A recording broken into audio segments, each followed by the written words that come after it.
let's go into now we'll jump into a case study and understand this is something common at Valor, and we have calculators for all these types of tools to illustrate the value. No one does tax stuff for fun. Everyone's looking for a financial or other type of benefit here. So we want to jump into what is the benefit of using an ILIT with insurance versus if you didn't use an ILIT with that same insurance policy. Peter, do you want to walk through the scenario here? Yeah. So, this scenario, Sarah is a 50-year-old New York City resident. She has a $10 million net worth, and she expects to be over the lifetime gift and estate tax exclusion amount when she dies. So, keep in mind right now, the exclusion is 13.61 million. If you're 50, you're probably going to live another 40 years. $10 million is going to be worth a lot more than $13.61 million in 40 years than it is now. She thinks she's going to be over the exemption amount. She wants to minimize the estate tax that her kids are going to have to pay when she dies. And so she decides to gift $3 million to an ILIT, and the ILIT's going to use that $3 million to pay the premiums on an insurance policy on her life. And in this example, we assume that the insurance policy returns 7% internally. And so basically, what the chart shows is that the ILIT saves estate tax on the entire death benefit. Would have been $8 million because of close to 50% estate tax in New York State. But because of the ILIT, her kids are able to keep the full dollars of death benefit. Yeah. And this is where it's like, we talk about this 40% tax and the appreciation.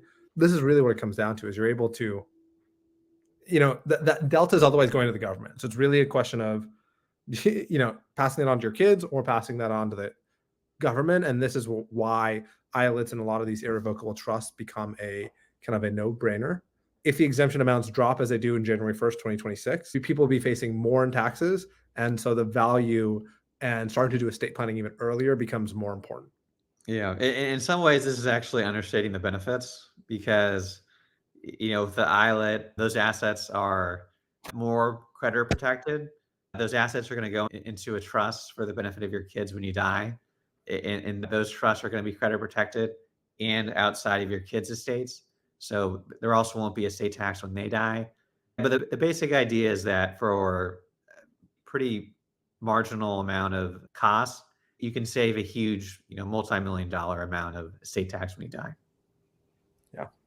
Yeah, that's the big thing. This is where it's also like, I think you got a good point where I even overlooked this.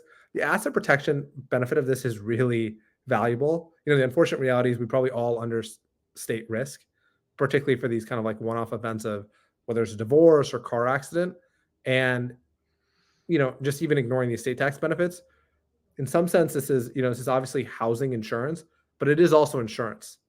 Like these irrevocable trusts are also insurance against those one-off events. And it's obviously, we're not including the value of that in there, but divorce rates are roughly 50%. I don't know what car rate accidents are, but there is just some value that is part of life.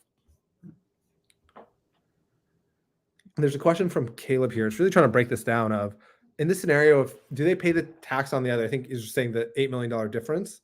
Let's start with that, Peter. Is that $8 million essentially lost to estate taxes? So Sarah had $10 million and she gave $3 million to the ILIT. For these purposes, we're assuming that the other $7 million is just owned by Sarah individually.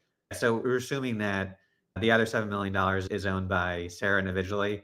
There's also a lot of stuff that Sarah could have done with that $7 million. I guess in simpler words, we're assuming she really spends that money. That's her own. We probably should have just stated that up front, right? Yeah. Like that's not, that part is being spent on life and not being necessarily passed on to her kids. It might be passed on. So like $7 million with 7% appreciation over 25 years is going to be well over the estate tax limit, probably, depending on what it is.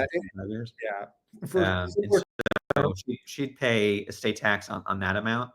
And this $3 million amount is really like a marginal, it's like the additional amount that would have been over the exemption anyways.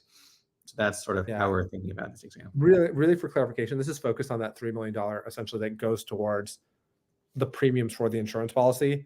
That $7 million kind of outside of that. I think we just added that contrast because if Sarah was worth $3 million, she wouldn't put all $3 million towards the insurance policy. So to Peter's point, she could gift that to her kids separately or for life or give it to charity, whatever it is. But it's just to give that context as Yeah. people don't put all their money typically in insurance policies.